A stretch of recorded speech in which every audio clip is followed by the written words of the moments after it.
Hello, my name is Peter Napolitano. I'm the lead programmer for the game Beach Escape from Bunny Island. Here I'm going to be showing you a few things that I worked on.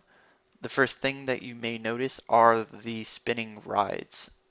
I was in charge of programming all the rotation values for the rides, including the Ferris wheel,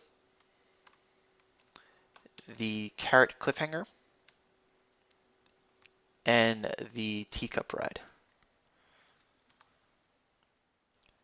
On the Ferris wheel itself, as well as the sign next to it, you will notice a pattern of lights. I was in charge of programming all of the lights as well as its patterns. The Ferris wheel will go through a cycle of patterns and repeat it every so often. Next, we will talk about the AI. As you can see here, we have our bunny. He's currently navigating a set of waypoints that we're giving to him. He will continue to use these waypoints unless he finds a player in his line of sight, which is represented by the green cone in front of him.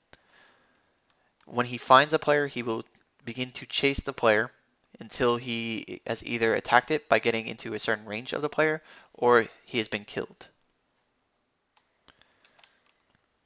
Within the level, there are two mini games that a player must complete in order to achieve an orb of light.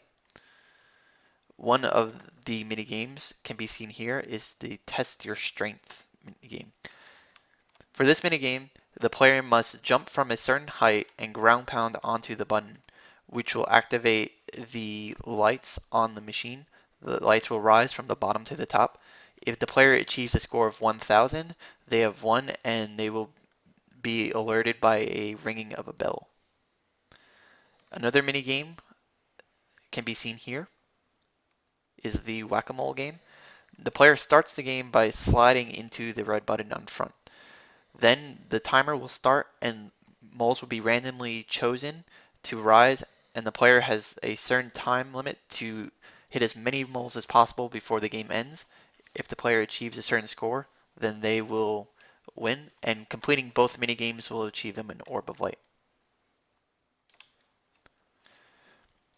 Beach also uses a save game system. When the player first starts off a game, he's given a save game file that is saved to his computer. We use different values from the beach game instance, which will hold all the values that we need to track, and those will be put into the save game file. From there, we load those values into the current playthrough, and when any of those values are changed, we will save each and every one of those values. At any point, the player can start the game from the beginning and clear his save game file, which will just reset all of those values.